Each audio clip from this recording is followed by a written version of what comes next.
اب بلا تاخیر میں اپنے معزز مہمان و خطیب مفکر اسلام کی خدمت میں استغاثہ پیش کرنے جا رہا ہوں۔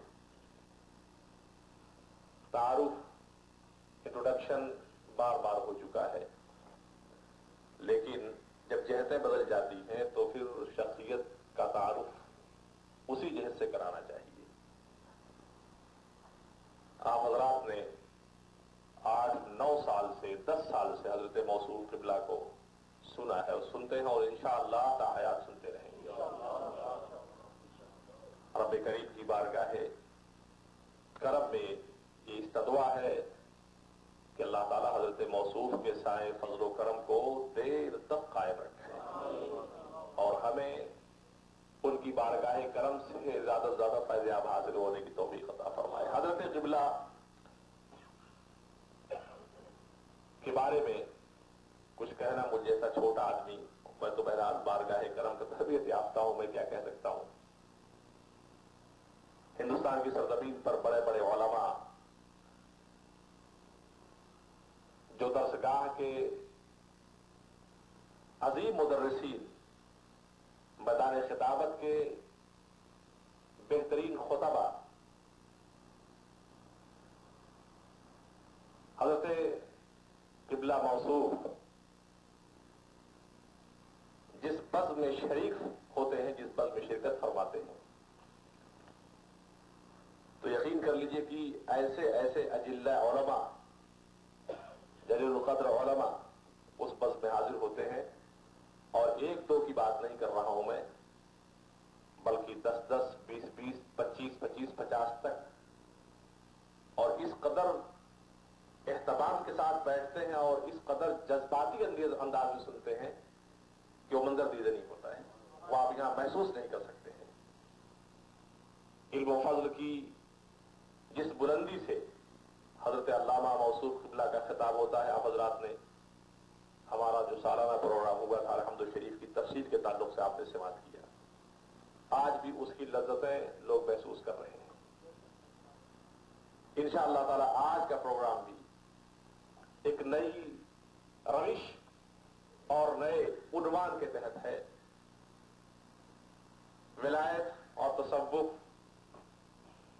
تزکیہ نفس، یہ سارے موضوعات آج کے خطاب میں سمیٹے جائیں گے۔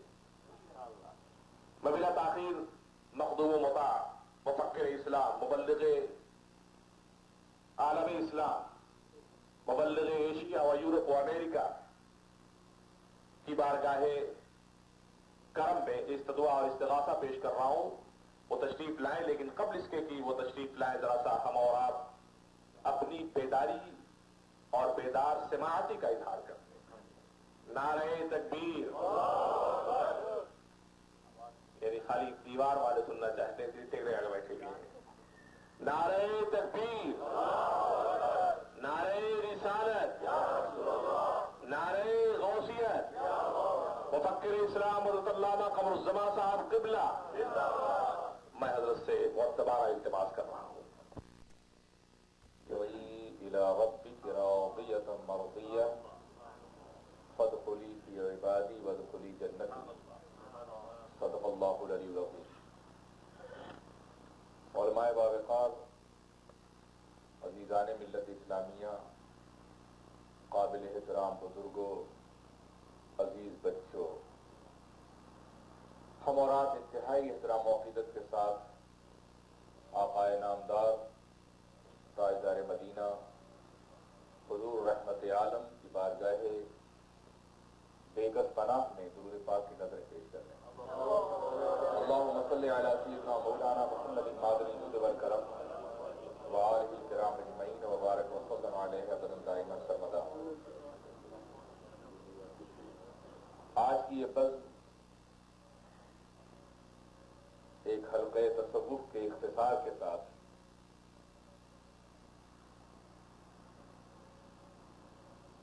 جلوہ بار ہے۔ آپ سب اہل ایمان ہیں الحمدللہ، اور ایمان ایک روشنی ہے، اس لیے میرے سامنے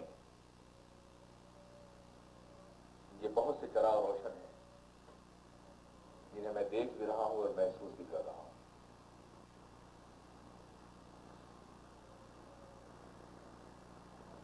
عنوانات اتنے دے دیے گئے ہیں کہ کسی ایک عنوان کا بھی حق ادا کرنے کی کوشش کی جائے تو کئی گھنٹے چاہیے. لیکن میں چاہوں گا کہ ہر عنوان ایک دوسرے سے اتنا مربوط ہو تو ایک مرتب اور مسلسل گفتگو بن جائے. تصوف، تزکیہ نفس، معرفت، ولایت، یہ سب الگ الگ الفاظ ہیں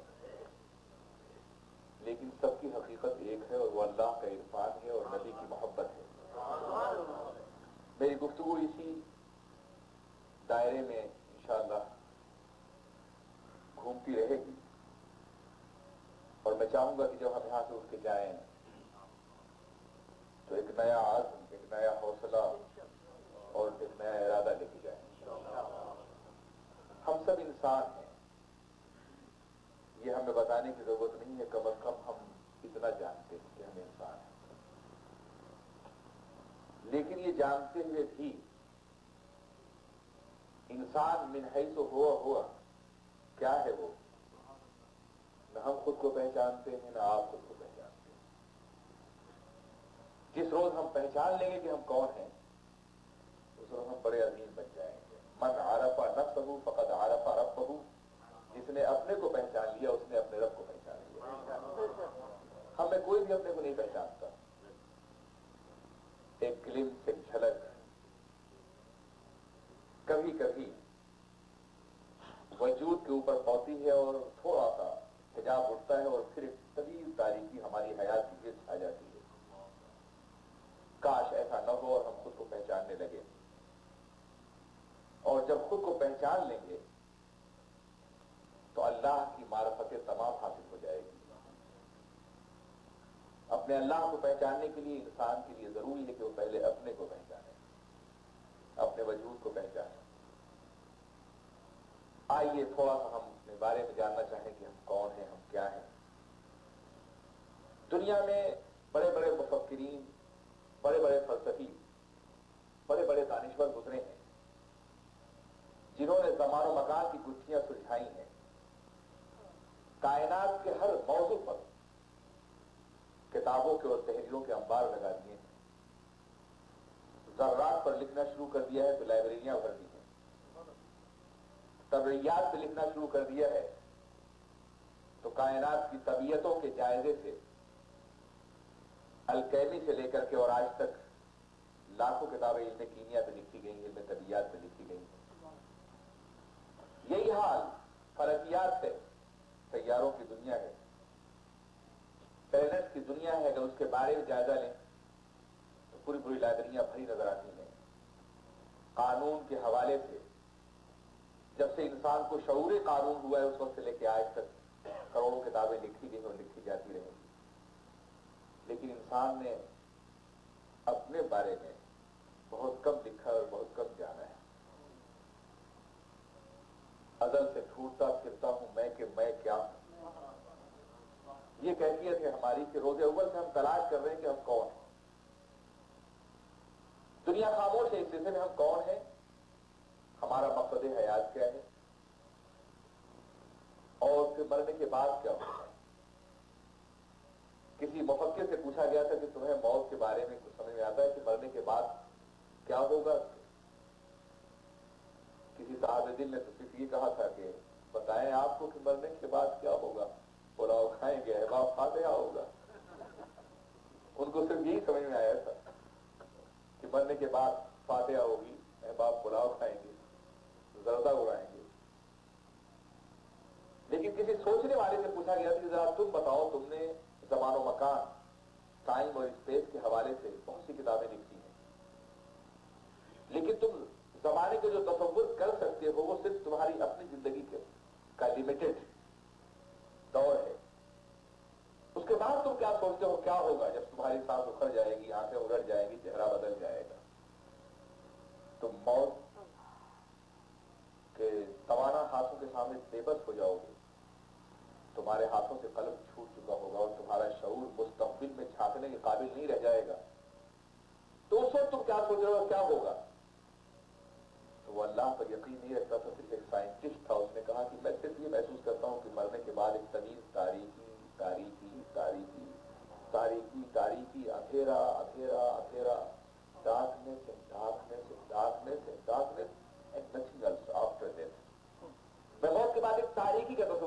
اندھیرا ہی اندھیرا ہے، اندھیرا اور کچھ نہیں ہے، یہ تو اس نے کہا تھا، اس لیے کہ وہ اللہ پر یقین نہیں رکھتا، سرور کائنات پر یقین نہیں تھا اس کا، یہ اس نے کہا تھا۔ لیکن مسلمان جانتے ہیں کیا سوچتا ہے؟ ہماری زندگی میں ہمارے ایمان کا نور ہمارے جسم کے حجاب میں چھپا ہوا ہے، اور مرنے کے بعد جب ہم بے نقاب ہوں گے اور نور ازل سے ملیں گے تو ایک اجالا ہوگا اور اجالا ہوگا اور اجالا ہوگا اور اجالا ہوگا اور اجالا ہوگا اور صرف اجالا ہوگا اور صرف اجالا ہوگا۔ اجالے اپنی یادوں کے یا رسول اللہ، اجالے اپنی یادوں کے ہمارے ساتھ رہنے دو، نہ جانے کس گلی میں زندگی کی شام ہو جائے۔ میں اسی اجالے کا تذکرہ کروں گا کہ ہم مومن کی نگاہ میں مرنے کے بعد اندھیرا نہیں ہے، صرف اجالا ہے، اجالا ہے، اجالا ہے۔ ہر رات کے بعد ایک تاریخ، ایک صبح ہوتی ہے، یہ زندگی کی رات ہے، اندھیروں میں ڈوبی ہوئی رات ہے۔ کہیں کہیں چراغ ہدایت روشن ہے جو ہمیں دعوت نور دیتے ہیں، لیکن زندگی ہے ایک تاریخی، لیکن جب زندگی کا چراغ گل ہوگا تو ایک آفتاب ضرور ہوگا، اور وہ آفتاب روشنی کا آفتاب ہوگا۔ اس کے بعد صبح ہوگی، اور ایک ایسی صبح ہوگی جس سے کبھی شام نہیں آئے گی۔ آج تو جو صبح ہوتی ہے اس پہ شام آتی ہے۔ After every morning there is an evening adapted. لیکن ہماری لائف کے بعد، زندگی کے بعد جو صبح ہوگی اس کے بعد کوئی شام نہیں ہوگی، صرف اجالا ہی اجالا ہوگا، روشنی ہی روشنی ہوگی، نور ہی نور ہوگا۔ اب ذرا اس خوبصورت زندگی کا تصور کیجیے۔ صرف اسلام ہے جو بتاتا ہے کہ ہم کون ہیں، دنیا کا کوئی فلسفہ نہیں بتاتا ہم کیا ہیں، who we are, what we are, and what is the end of our life, and what after death. Only Islam is the answer. صرف اسلام بتاتا ہے کہ ہم کون ہیں، ہم کیا ہیں، اور ہماری موت کے بعد کیا ہوگا۔ دراصل اسلام کا جو نظام حیات اور قانون زندگی ہے اسی سوال کا جواب دیتا ہوا نظر آتا ہے۔ لیکن آج میں صرف تصوف کے حوالے سے، نظام زندگی اور آئین حیات کے حوالے سے نہیں، بلکہ صفائے روح کے حوالے سے بات کروں۔ تصوف کہتے کسے بہت بولتے ہیں آپ، جسے دیکھا آپ نے صوفی کہہ دیا، بڑا عام ہو گیا یہ لفظ، بڑا مقدس لفظ۔ یہ تصوف کیا ہے؟ تصوف کے مستقل مشتقات ہیں۔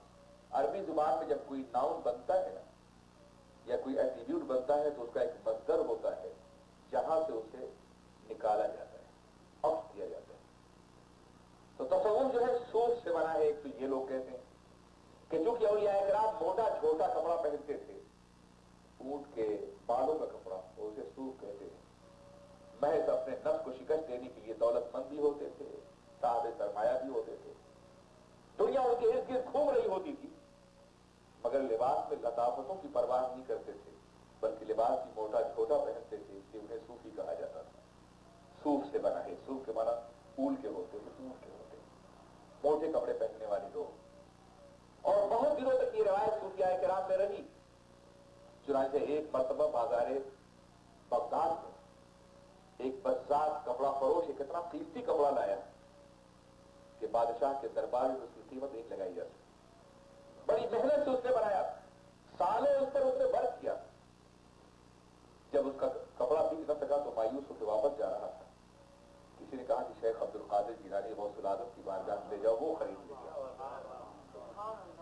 وہ جناب غوث پاک کی بارگاہ میں پہنچا تو آپ نے اس کی معقول قیمت اور اس کے فن کی مزید قیمت دے کر کے اسے خرید لیا۔